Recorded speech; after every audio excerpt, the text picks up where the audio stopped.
Hey everyone, welcome back to this week's episode of Wild and Unprotected. I'm your host, Koji Sumalde, and here's my co-host, Ethan Leaman. Hey everyone. On today's show, we have a special guest by the name of Peter Clark from Tampa Bay Watch, where we talk restoration here in Tampa Bay. Cue the intro.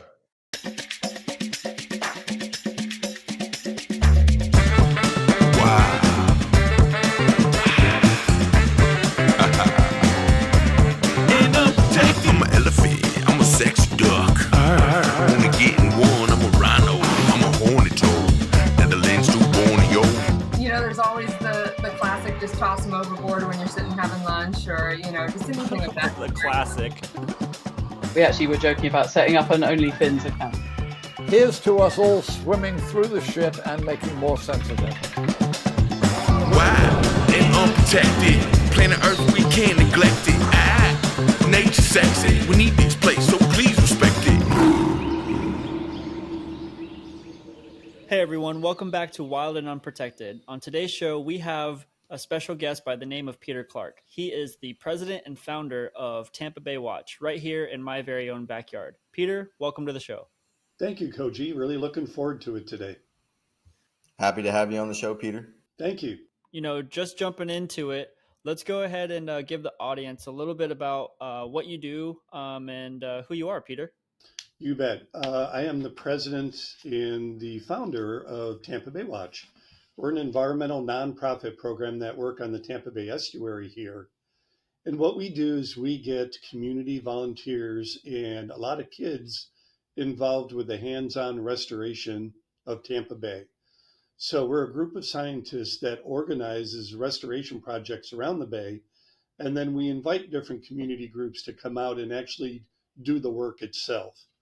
And that's important because there's a lot of people in the Tampa Bay area that really want to help out. They want to make a difference, but they don't necessarily know what they can do to make that difference.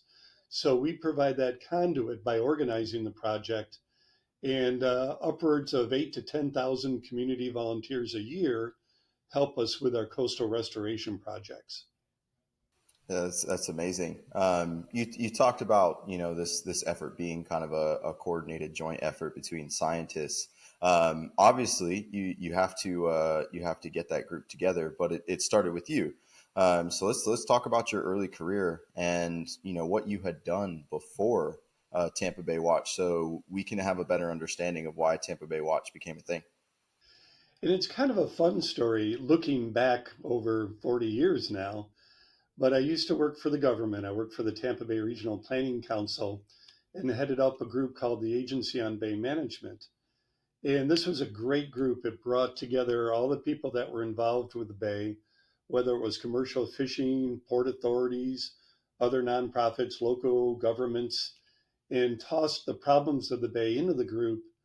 And they had no jurisdiction whatsoever, but they could write letters.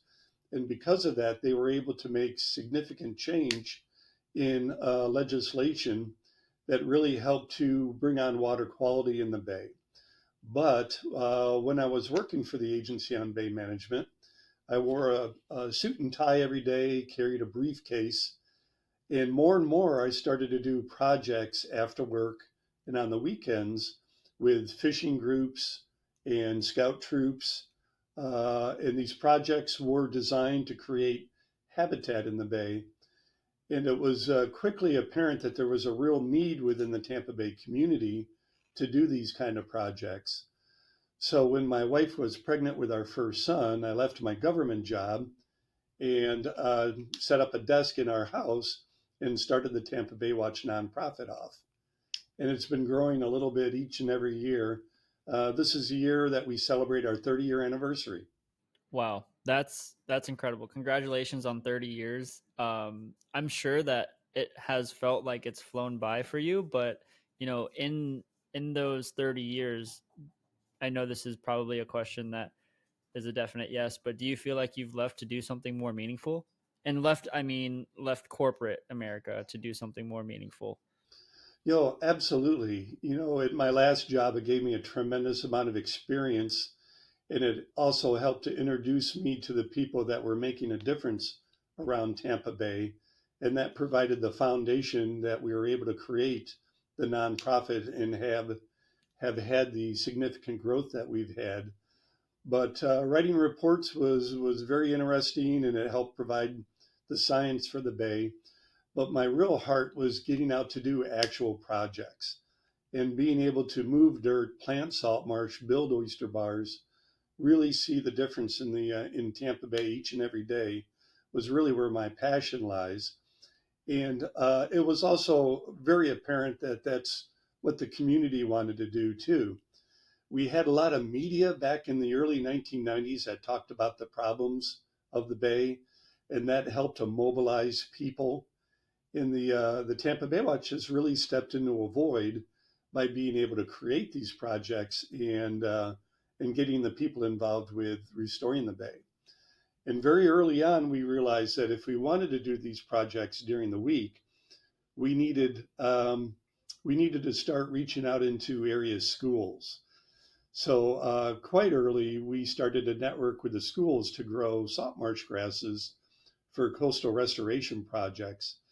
And the schools were very involved. It helped to provide them with an opportunity to work side by side with area scientists to do these restoration projects as well. So we grew that program, it's called Bay Grasses and Classes, to about 18 middle and high schools all around Tampa Bay. And once we were well entrenched within the school system, we were able to acquire a piece of property out by the mouth of the bay in order to construct our Marine Center out in Tierra Verde. And the first thing we wanted to do was have an educational platform out here where we could start to bring the schools out and develop a marine science program. So one couldn't work without the other. It was very important early on that we worked with the schools, and now we're able to bring the schools out and do educational programs from our Tierra Verde facility. And I know we're going to talk about the Discovery Center as well. Yeah, we got quite a bit of that coming up in the later portions of the episode. But I also wanted to call out kind of a funny pun that I don't know if you intentionally made it. You were growing the program, and it's a grass program. That's pretty good. Yeah, they go together. As a nonprofit grew, so did our opportunities to grow salt marsh and oysters. We'll have to work that into our next round of logos here at Tampa Bay Watch. Yeah.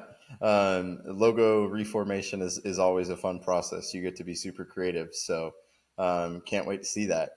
Let's dive into kind of the beginning of Tampa Bay Watch. Clearly, you're incredibly passionate about this project, and it's grown as a nonprofit over the last 30 years. But let's talk about that formation in the beginning. Yeah, we worked early on with a group called Coastal Conservation Association, and they were a group of local fishermen that were very passionate about recreational fisheries. So fishing clubs and scout troops understood the importance of community service and especially CCA in returning habitat back into the bay. So it was very easy to acquire our early volunteers by working with fishing clubs because they could see the linkage, they could see the cycle, and they understood that without habitat, they won't have the fish that they need or they like to catch recreationally. So that's grown quite a bit with Tampa Bay Watch, and we still work with the CCA group that we started with over 30 years ago now. Still very active in our restoration projects out here in the Bay. That's awesome. Yeah, CCA has been one of those organizations that you see, doing giveaways and, like mobilizing the community out here to come out and volunteer. And I know that with Tampa Bay Watch, we had a quick discussion before this, Peter, where, you talked about the amount of volunteers that you've recruited over the years. What was that number again? I think it was It's well over 100,000 volunteers now, and a lot of adults, a lot of families, but a lot of kids as well by working with the different school districts in our area. Yeah, that's impressive. That's a mighty feat there for being able to actually say, "Hey, we have hands-on, full hands-on deck to help out with all of these restoration projects." I mean, that's huge. Can you talk about a little bit of that impact, within the community and how Tampa Bay Watch has really, piggybacked that that community portion of it. I know there's, the Discovery Center, which we'll get into, but like even early on, like you said, with over 18 schools, very early in, Tampa Bay Watch Foundation, that's a lot of traction there early on. Can you talk about the impact of that? Yeah. And, I think it's great, Koji, that you recognize that quite often people see the amount of oyster bars that we build or acres of salt marsh returned into Tampa Bay. But I've always felt that just as big a difference is being able to educate our community or get our community involved with these projects. Tampa Bay Watch can only do so much, but if we're able to reach out into the community and educate our kids that are the next generation, then those gains that we've been able to make in Tampa Bay will be more solid, and they'll be able to make the right decision as they grow up to be voting adults as well. So, yes, it's important that we restore the habitat that we've lost in the Bay over the last 100 years or so. But just as critical is getting the community involved and making sure that they have a stewardship role in protecting and restoring the resources in the Bay. It's critical to have that understanding too, especially at a young age. I think it's a little difficult with, younger kids, especially to establish that kind of foundation of why it's important. But getting them started in the ways that you guys have already kind of implemented with, the marsh grass program and things like that, where you make it fun for them. And then as they grow older and they see the community impact, they can take that fun lesson that they learned and look back to that and say, oh, okay, now I'm starting to see why this is important. So it's really cool to kind of see your programs meld with the impact all at the same time and allow your program to grow. It's awesome. Yeah, I really like that, Ethan.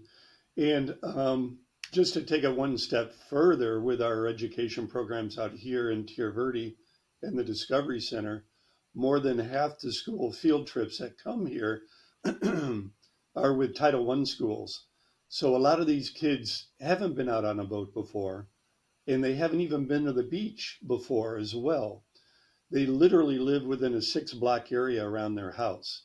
So they haven't had a lot of the opportunities that we take for granted. So quite often, this is their first experience with getting out on the water, seeing the marine environment, those things that we've taken for granted. And it's wonderful. It's wonderful to get these kids out on the boat. Quite often, they're literally terrified for the first 15 minutes. The shark is going to eat them, the boat's going to sink. But with the rest of their friends in the class that have had these kind of experiences, they're able to relax and look around and see the dolphins and catch some of the fish in our nets and see what a beautiful world it is out there, and realize that it's not terrifying and it's critically important that that they experience it more in the future as well. So it's great to be able to work with Title I schools. But as you know, a lot of the kids in general are very involved with their cell phones and games. So they're not getting out in the environment like they once were. So being able to provide educational outreach um, out into the environment is important for all ages right now as part of our education component. So it's critically important, and I know that our board of directors in the Tampa Bay Watch community realizes the value of hands-on community-based education, and that's why those programs have really grown so much, especially in the last 5 years or so. That's so cool. Something that just came to mind here to me was thinking about the impact that it has on the adult volunteers. You see things kind of through the eyes of children, and I think it really can inspire you. And I can only imagine what it's like being on the boat for the first time and seeing a child, really embrace the water and marine ecosystems and just see it kind of with that delight, that like almost twinkle. I could imagine that the volunteers also, gain a lot from that as well. Yeah, the volunteers are energized as well, and it is a real joy. Um, I know a lot of our staff really enjoy working with the kids, um, and you see it in our restoration projects. A lot of the volunteers are families, where parents want to bring their kids out to expose them to the bay. And this is an opportunity that they can do. It's kind of like taking your kids fishing, only you're taking your kids to plant salt marsh or build an oyster bar. And then they have that ownership, they have that stewardship of the resources. Before we get too far into this week's episode, I wanted to give a quick shout out to our sponsor. Our sponsor this week is you, our listeners. How? Well, now that we're a nonprofit, the donations that we receive go directly towards funding our shows. Want to help or need more information? Visit wildscapeproduction.com/donate to support the show. We're so thankful for the support. You make the show exactly what it is.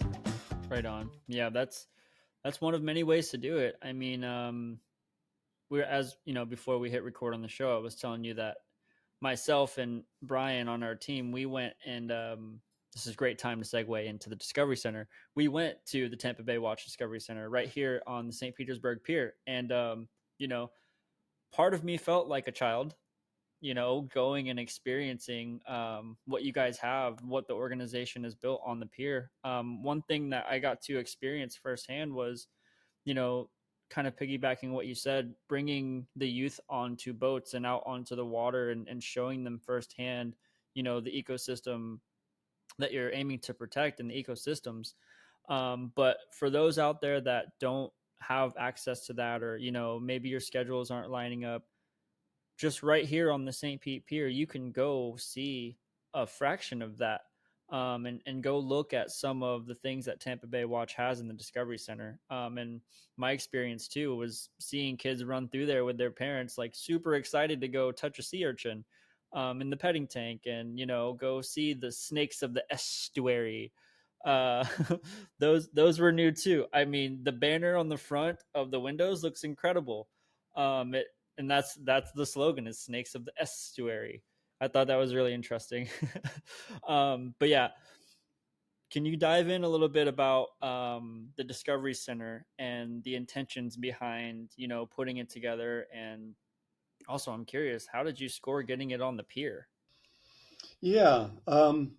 So Tampa Bay Watch created about a $5 million facility here on the shores of Tampa Bay, where we've been running our education programs from since 2005, 2006.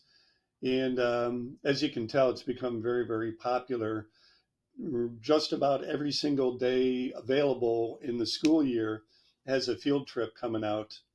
And during the summertime, we'll do 8 or 9 weeks of summer camps. And this last season, summer camps out here filled up in 12 minutes time. So 8 weeks of summer camp took 12 minutes to fill online. Just incredible. So we quickly realized that we needed an area to grow to because it was so popular. And when the city of St. Petersburg was looking to redevelop the St. Pete Pier, there was a lot of discussion about what the new pier was going to look at. And we helped the city kind of through some charrettes around town. We helped define that one of the things the community wanted to see out there was some kind of a marine education platform. So when the next design came out, we solicited the city to become the managers of that facility, and through a competitive process was selected to create what is now the Discovery Center out there. So what that did was it provided Tampa Bay Watch with two things: a facility where we could now tell the story of the restoration and protection of the Tampa Bay estuary, so that whether you live in Seminole or Ohio, you could see that the things that you do in the backyard really make a difference, and you can make a difference in your environment locally. And that was what the exhibit hall in the Tampa Bay Watch Discovery Center was designed to do. But it also gave us room to construct another classroom which was closer to Title I schools that we're trying to reach, and gave us the opportunity to really provide another platform to bring more schools in and run our programs.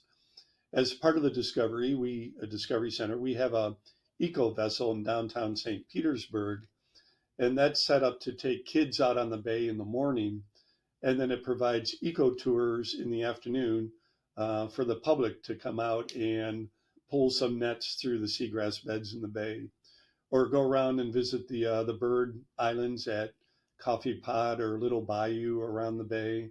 And they're even doing snorkeling trips out there as well now.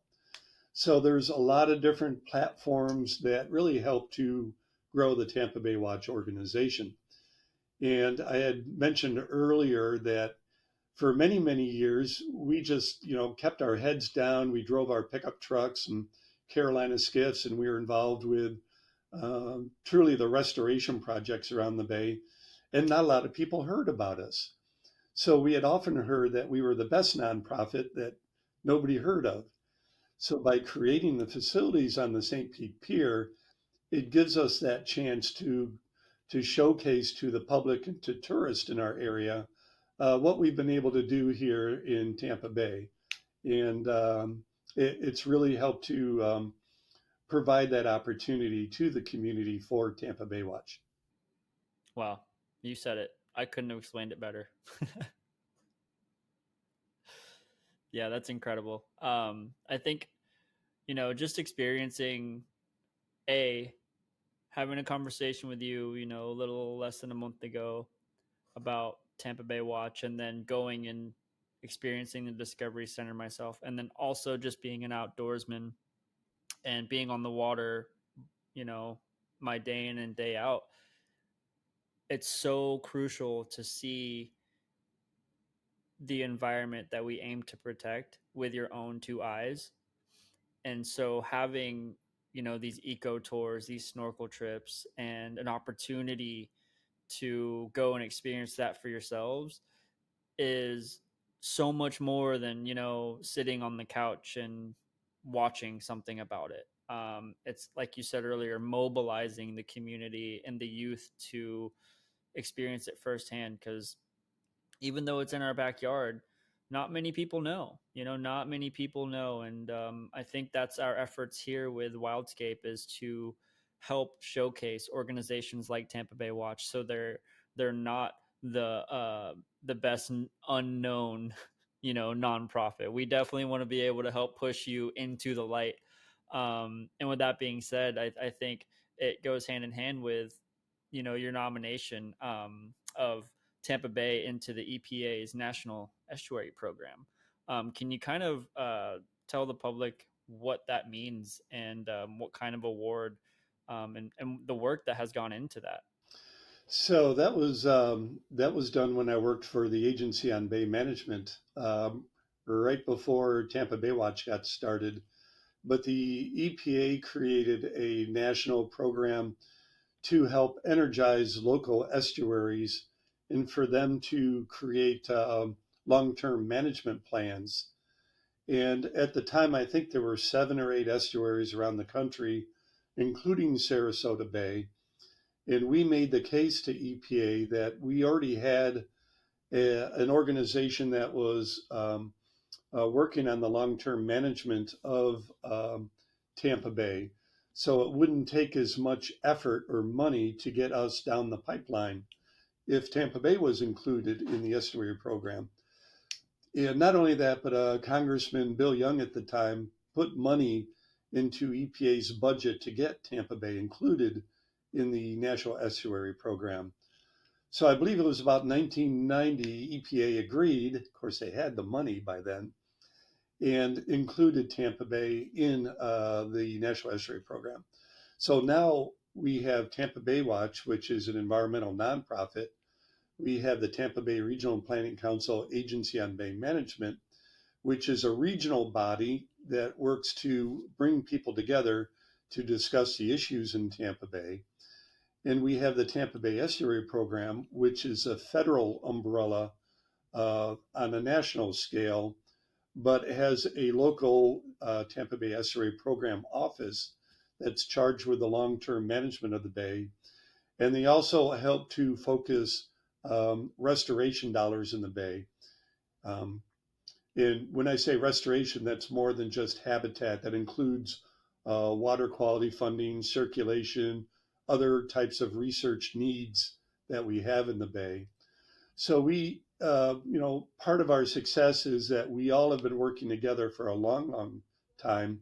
We all know each other, and because of that, we have this great communication between the different agencies, and we're not really tripping over each other. We know that if we want to go do something, we know what the local partners are that we need to work with in order to get those done. And there's really not a lot of other coastal bodies that are able to say that we've been communicating with each other as long as Tampa Bay has. There are a few like Chesapeake Bay, San Francisco Bay, Long Island Sound, those kind of groups. But that's what makes a really strong management framework for a coastal body of water, is having a wide variety of groups that understand each other's roles, that are financed, and that are willing to work together in order to get the the goals of the water body accomplished by working together. It's amazing how many organizations are all tied together into estuary health, and especially just in the Tampa Bay area alone. And it sounds like it takes quite the group of people to be able to make it happen. I know you guys have just recently experienced kind of a boom in employees, and I'm assuming that has to do, with funding, with projects that you have on hand. Let's talk about the employee expansion that you've had here. Yeah, I remember when I had to move out of the house so I could employ or hire employee number two. And for many years, we would hire about a person a year. And 3 years ago, we were up to about 22 employees.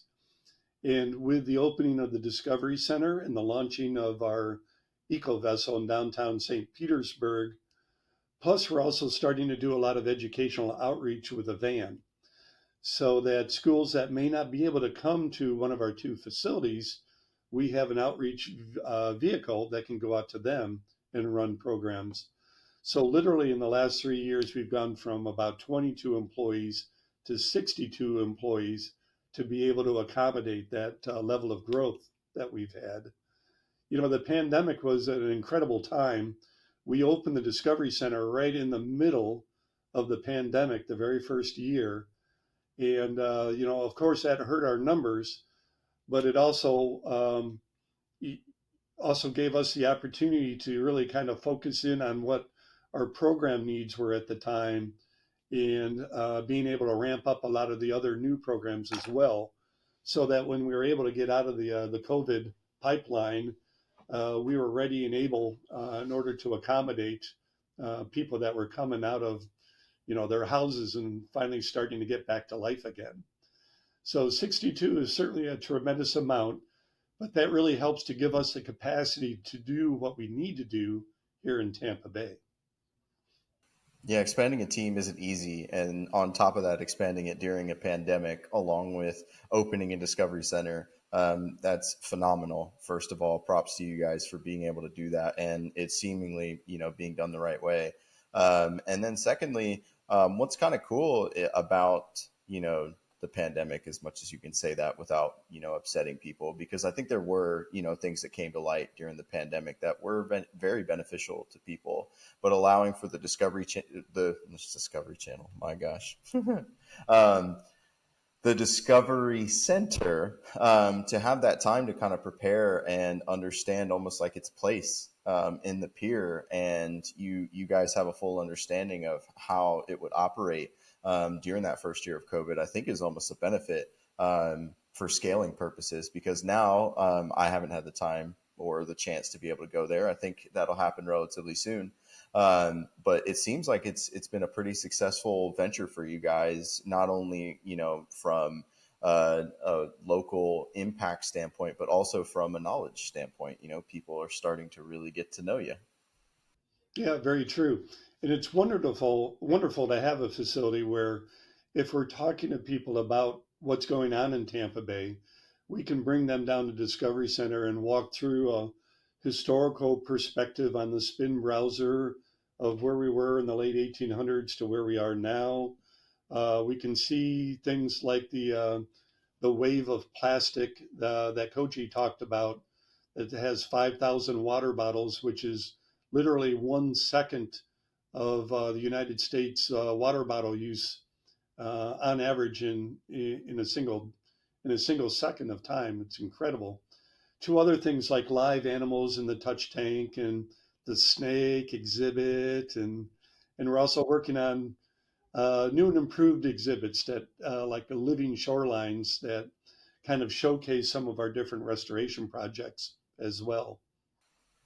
Yeah, well, that's actually, thank you for doing all the hard work for me on the transition portion of things. Let's talk about your current projects that you have going on. We are at an interesting point in the Tampa Bay estuary. For many, many years, we talked about the success in Tampa Bay. Water quality, we were seeing water quality improvement back to 1950 levels. And because of that, seagrasses were responding to good water quality. And they also have come back to what our goals were in the Bay, about 42,000 acres. But in the last 6 years, we're starting to see a decline in water quality in seagrass. And we're a little concerned. We've lost about 30% of our seagrass populations in Tampa Bay compared to where we were 6 years ago. If you look at Indian River Lagoon, they've lost about 60% of their seagrass beds, and they had a catastrophic collapse, excuse me, a few years ago. So we're concerned. We see the downward slide of our seagrass populations, and we don't know where the bottom is. So there's a lot of efforts that are going on right now to try to address what is going on in the bay and why we're seeing these water quality degradations going on in the bay.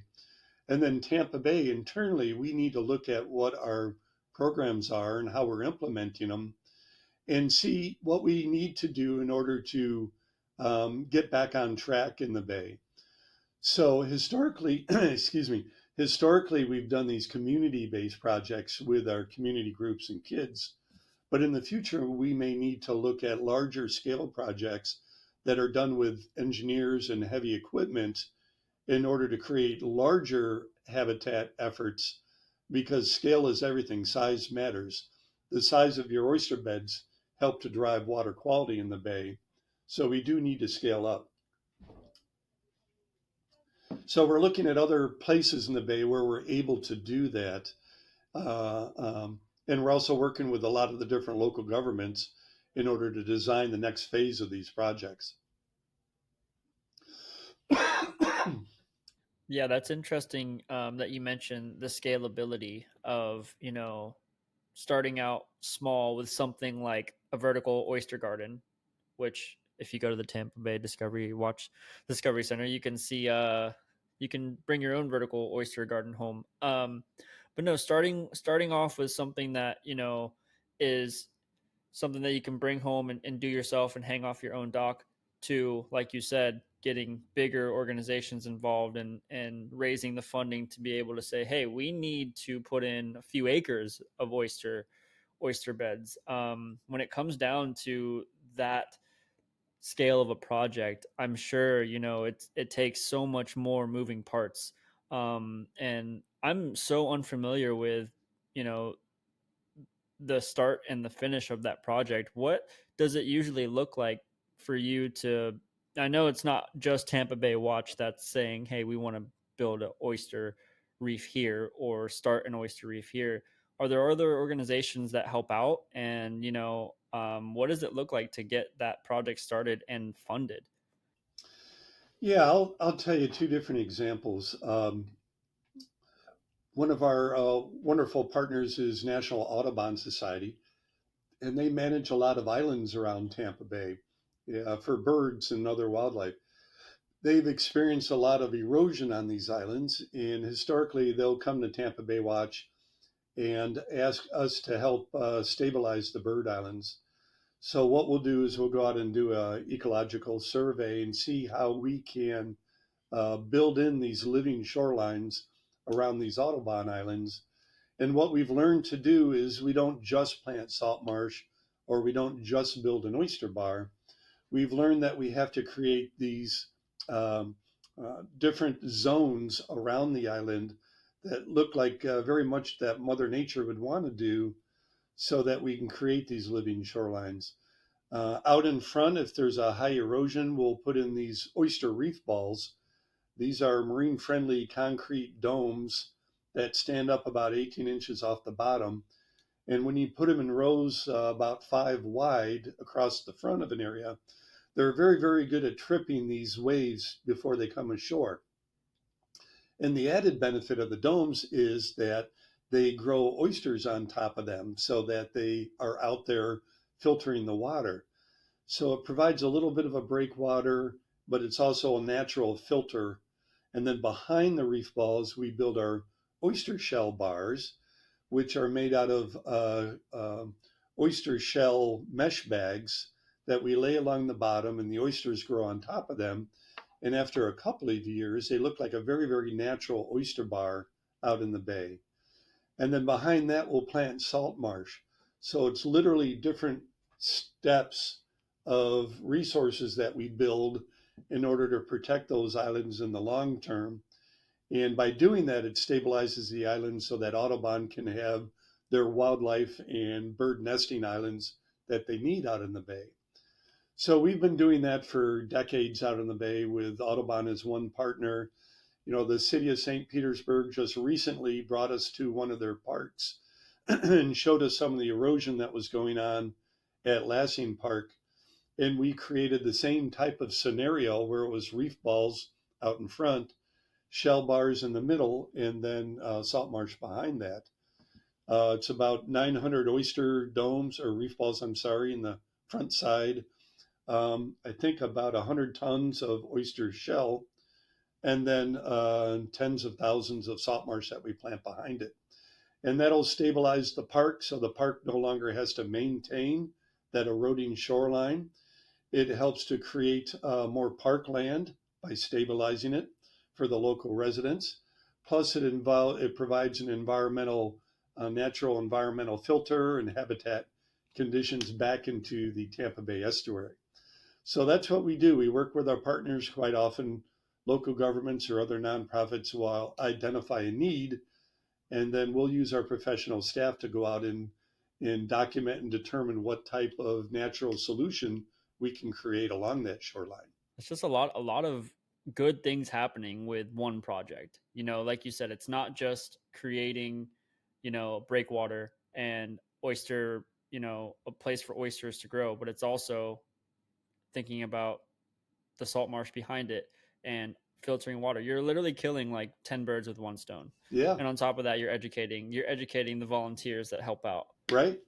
And it's cheaper than building a seawall in that location. Speaking to those decades of work and experience, I kind of want to shift the show into our favorite part, the part that the public loves to hear. And these are stories, perhaps wild stories, of which that you haven't told or may have told around a fire, maybe over some whiskey.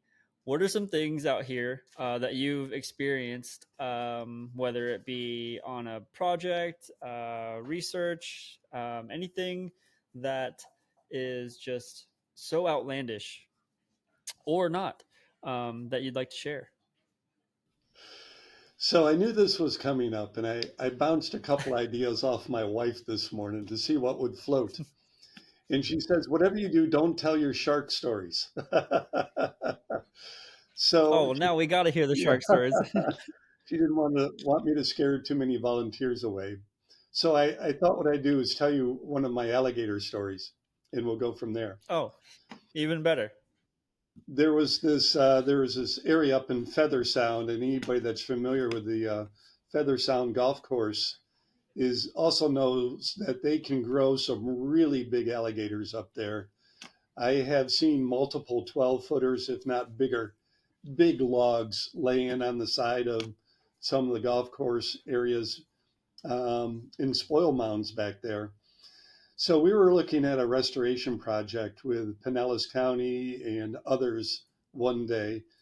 And there was this gentleman that I'd never met before. He worked for Fish and Wildlife Service, and he was there for the site visit. And we were walking around the property, and a group started to walk one way. And I knew there was this little creek that ran through the area called Grassy Creek. And I love creeks. I love tributaries to the bay. They're so vitally important. And I hadn't seen this one, so I really wanted to get down and walk up the creek and meet everyone else at the other side that we knew where the creek was going. So the fish and wildlife gentleman, I wish I remember his name, he walked down the trail with me and we jump in this creek and we start walking up. And it was just a little bit of bushes to start. And then the mangroves started taking over and the creek started to turn into mud and it got wide and it got deeper and it got darker and it got deeper and it got darker as we're walking along. And pretty soon we're at that point of no return where you're pretty sure where you wanted to go was right around the next corner. But you didn't want to go back. You wanted to get out of there as quick as possible. The mangroves were all over the top of us, and we started to look over to the side of the banks, and there was these alligator crawls coming in and out of the creek. So at that point, we're up to our neck in water, walking through the mud in the dark, looking at alligator trails. And we both knew how big these alligators were in that area. And I was just waiting for one of us to get dragged underneath the water. And we were lucky. We obviously didn't see anyone that day. But if ever there was an opportunity for me to get munched by Mother Nature, that certainly was one of the opportune times.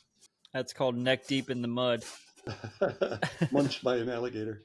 But there is one other story that I wanted to talk about, and we kind of talked about them when we were talking about the school kids and the Title I kids.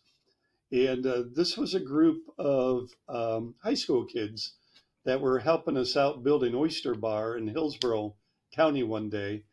There was a program over there called Youth Environmental Services, and they would have these kids that had gotten into trouble, but these were good kids, but they didn't want to incarcerate them. So this was kind of their last chance to go through this program, and Youth Environmental Services would get them involved with environmental projects as well as provide them with a high school education at the same time. But these are pretty tough kids. I mean, they were locked up at night, and this was a good opportunity for them. So the kids that came down to help us out with this oyster project this one day, they were wonderful. They were very polite. They worked really hard, but they were also very, very quiet. They didn't talk a lot to each other. They didn't necessarily talk a lot with the organizers of it, but they were really a big help building this oyster bar out at a place called Whiskey Stump Key. So these guys were shoveling shell the whole day, and at the end of the day, they worked so hard. We got the reef done early, so we loaded up all these kids in our Carolina skiffs, and we were driving them down so we could show them the fruits of their labor. We could show them the oyster bar that we'd built. And once we got on the boat, most of these kids had never been on a boat before, and we're driving along through this idle speed zone, and one of them in the back was dragging his hand through the water, and he was just enjoying it. He was just loving being on the boat. And he picks his hand up and he looks over at his friend next to him and he goes, "I can't wait to tell my mother what I did today." And that made such a huge impression to me. I mean, he could have said all kinds of things, but wanting to go back and share this with his family really was very impressive. And it's those kinds of experience that really help to drive us and energize us to get the community involved with our restoration projects. It was very cool. Oh yeah, that's incredible. And that's why we do it, is to show others and give others that experience of, at one point you were that little kid that couldn't wait to tell others about what you experienced. Very true. I don't know if I would have told my mother, but I tell her now about all the great things that we do. It's funny you mentioned Whiskey Stump Key. I was there about 2 weeks ago. And I was there on my paddleboard and I saw firsthand the oyster domes underwater. And I actually snagged a lure underneath, which I got back. But it was incredible to see how many mangrove snapper and sheep's head were just abundant on this key. And paddling around the whole area. It's right next to the Mosaic, which is a big like what do they do? They create like phosphate, or it's It's a a big plant phosphate there. fertilizer company, yes. And it's also right next to the Tico Big Bend power plant too. Mosaics actually helped to clean up the Piney Point facility by removing a lot of the water off the top of that stack, and also since they have a lot of experience with gyp stacks, they help to provide some science to closing off that gyp stack. That area is always just so finicky. I mean, there's like the Rock Ponds estuary, there's Port Manatee, which we just had a massive oil spill. Yeah, Breaks my heart seeing that. As of this week, new developments, massive oil spill in Tampa Bay. And man, it seems like we just can't catch a break here. It's always something. it's very true. It's like 3 steps forward, 2 steps back in many cases. Yeah, but like, fortunately, there are organizations like Tampa Bay Watch that are directly combating that. So we're thankful to have you on the show and to be able to share these experiences and those wild stories. I mean, we're thankful that you didn't get chomped either by a 12-footer because, man, Feather Sound is literally a 5-minute drive from me. I'm not too far from there, and I've walked to those ponds and have seen the big gators You know the myself. And alligators then, yeah. you telling me about walking into Grassy Creek, I'm like, this man loves his work that much that he's going to walk neck deep in the mud. That's man, I salute you to that. So I could have used a I paddleboard that digress. day. Right. Even then, it's questionable being on the surface of the water and muddy water. It's not the smartest. Well, I think that's a good point to go into the last little bit that we have for the show. And that's basically allowing you to tell our audience how to connect with you guys. How does our audience get involved? And how do they reach out to you guys? That's great, Ethan. Thank you. The best way to do it is to go to our website and sign up for our e-blasts that we send out every week. And it not only talks about the different restoration projects that we have here, opportunities at the Discovery Center, but it also talks about what other organizations are out there doing like-minded work as well. And it also talks about some of our different ways to support our organization, whether it's through donations and membership or our special events that we host throughout the year. But our website is tampabaywatch.org, and we do send out different information each and every week.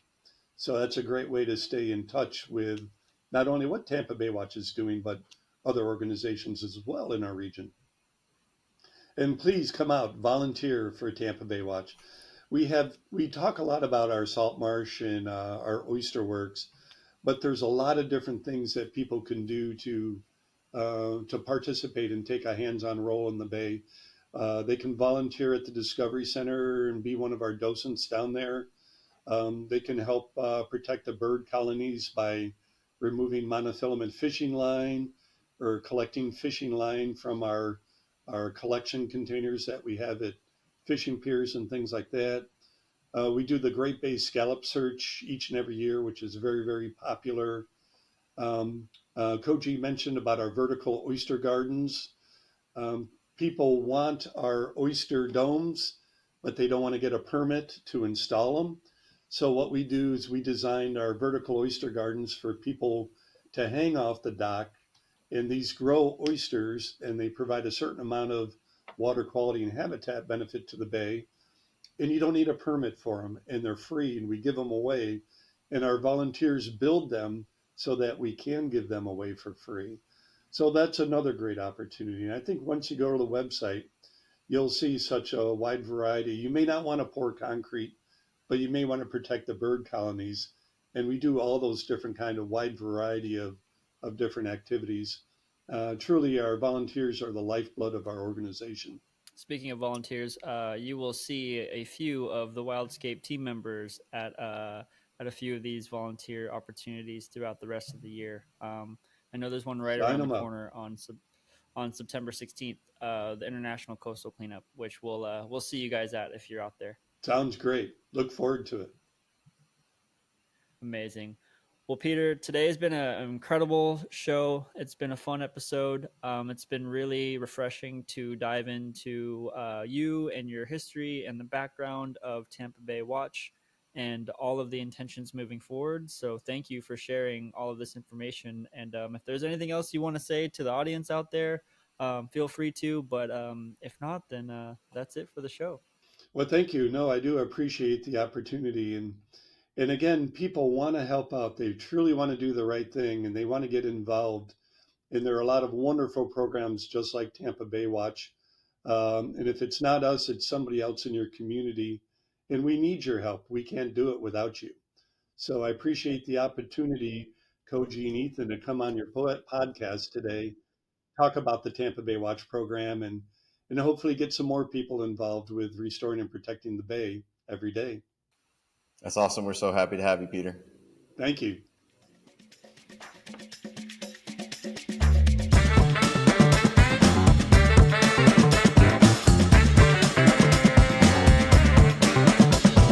Thank you for tuning in to this episode of the Wild and Unprotected podcast, brought to you by Wildscape Productions. Follow us on social media at Wildscape Productions. For more information on our documentary series, Shoreline Stories, visit wildscapeproduction.com. Stay tuned for our future episodes, as we have so much more in store for Wild and Unprotected.